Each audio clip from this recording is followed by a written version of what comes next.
Welcome to our next episode of the 5 Moments of Need Performance Matters series.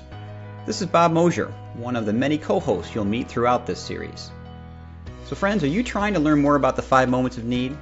Maybe how to design for them, implement for them, measure them, and even sell them as an approach to your enterprise. Well, in the Performance Matters series, we will help you better understand the theory and best practices behind this powerful methodology, and offer proven ways to put the 5 moments of need into practice. Welcome. This is Conrad Gottfredson, one of your co-hosts in the Performance Matters series. Today we're going to focus for the first time on the area of measurement matters. This is absolutely crucial, this area. Frankly, very few organizations have figured out how to connect the dots between what happens during training and then what goes on in the workflow. During the early 1990s, Gloria Geary, who was leading an L&D group, was asked to report on traditional learning metrics.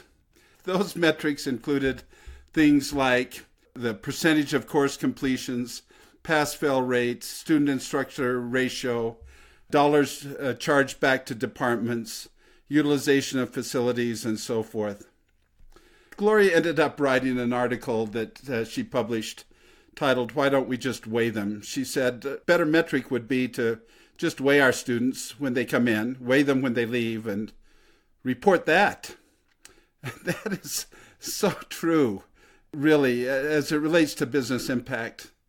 None of the traditional measures really get us there. I remember as a young man being with my dad on Little Table Mountain. We were trying to make our way to Big Table Mountain. And at a certain point after driving on, I don't know how many different dirt roads, my dad said, I don't think we can get there from here. I remember him laughing and me laughing a little bit. But, you know, that's actually a pretty accurate statement when it comes to measuring from a learning perspective. Connecting the dots between learning and effective performance on the job, kind of tough. Business impact. But Geary figured it out. Why? Because she looked at this challenge through the lens of performance rather than learning.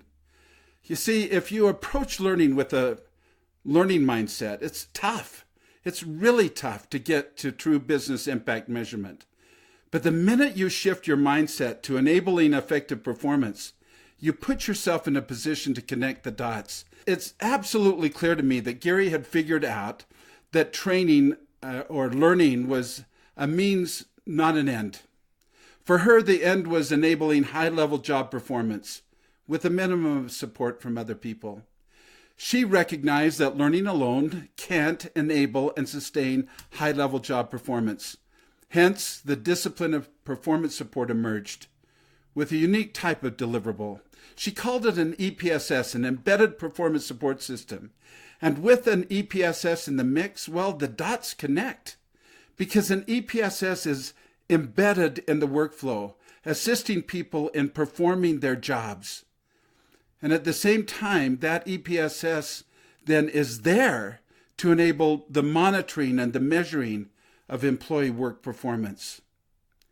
Now, if you don't know what an EPSS is and how it functions, it's going to be difficult for you to grasp the significance of what I just said. It's going to take an investment of time and effort for you to figure this out. And so I'd suggest that you listen to some of the other podcasts in this series.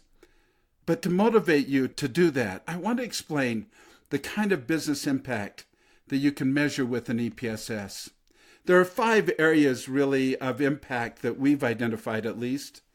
There's the area of optimizing collective and individual performance, the area of reducing risk, the area of increasing profitability, the area of cultivating an engaged dynamic workflows, and the area of reinforcing mission and values of the organization. Let me just share a few specific impact areas in some of these 5 arenas. Let's talk for just a moment about optimizing collective and individual performance. We can actually measure time to successful performance, or reduce time to proficiency, or the decreased gap between less experienced and star performers, or optimized work processes. In terms of reducing risk, we can sort out the degree in which mission-critical assets like policies and intellectual assets are being accessed and used. The successful performance, again, of mission-critical skills and critical error reduction, big time. We're able to, in the cultivating of increasing profitability or efficiency within the flow of work, reduce support costs, the speed to solve, the reduction of time supporting others, the reduction of formal support costs, the reduction of time searching for resources, or reducing work stoppage. I'll talk a little bit more about these in just a minute, but I want to share a caution with you. Before you take the steps to connect what you do directly to these kinds of organizational impact outcomes, you need to make sure that what you're doing will actually yield those benefits. That's where the 5 moments of need play out. Developing solutions that accommodate the moments of apply, change, solve, learn new, and more, well, that's when you begin to push yourself into the workflow, the solution into the workflow that allows you to focus on performance at the job task level. And you see, employee performance is best measured when it's visible at the job task level. And once you have that tactical visibility of employee performance, then you can put in place an EPSS infrastructure that enables this monitoring and measuring specific areas of business impact. Now, what I've just shared with you is really important. You got to make performance visible. You focus on performance, you got to make it visible. And then once that's visible, you've got to build performance support around it, an EPSS. You implement that, and then great things happen. Let me give you an example.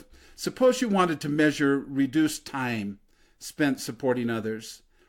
Well, when employees are engaged in self-support or peer support, they're not performing the work that furthers the mission and success of the organization and the work for which they were hired to do. The purpose of an EPSS is to be a digital coach, to provide 2-click, 10-second access to just what's needed when it's needed to successfully perform work. And as such, EPSSs are specifically designed to reduce support costs in this area. The cost of self-support includes the amount of time performers take to solve a problem, to figure out how to perform a task, find resources needed to help execute the work, or to make a decision. And once an organization has baseline data regarding the amount of time employees spend remembering how to do things, finding those resources to do their job, solving problems when things go wrong, then it can begin to track EPSS usage patterns around that performance and correlate that with that baseline data. You see, that's done with looking at revisits to a task area and to its specific resources, to understand the types of resources that are being accessed, the amount of time that performers are spending on a given task area working with those specific resources. This then, compared with the baseline data, can do remarkable things in terms of connecting the dots. Those patterns provide the data points that can help us draw those reliable conclusions regarding time savings when compared against that baseline data. An example would be monitoring resource access times and comparing that to baseline time required to find resources without an EPSS to generate helpful support cost reduction data.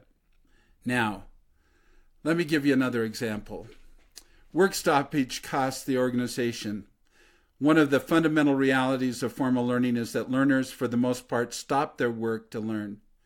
The time required to adapt what is learned to the workflow costs. And when things go wrong and the learners stop their work to solve a problem, more productivity is lost, which costs even more. An EPSS allows organizations to push some learning entirely into the workflow, which means that performers can learn while they actually perform their work, thereby reducing support work stoppage to learn. And in addition, an EPSS can dramatically reduce the time it takes to achieve effective performance in the workflow. And at the moment of solve, an EPSS can reduce work stoppage by providing 2-click, 10-second access to just what's needed to solve that problem. Reducing work stoppage alone can pay for the investment in building and maintaining an EPSS. Well, hopefully this makes sense. An EPSS unlocks the door to measurement. It connects the dots. We just are working on a remarkable project with this senior organizational leader and a key stakeholder for that project. And we're in position now to measure the impact of that work that we've been doing. And he just sent a note to us. It said this: "Hey, everybody," quote, "this is without a doubt the most interesting, exciting, and meaningful professional effort I've ever been involved with. It's really quite extraordinary. And most fascinating of all, the story seems to write itself at this point. By that I mean to say that all of the formerly disparate pieces have come together into a coherent whole, and it feels like we're starting to be pulled along instead of having to always push so hard." That's what can happen. It's what happens all the time as we move into the world of 5 moments, and we build solutions that accommodate the moments of apply, solve, change, as well as learn new and learn more in the workflow.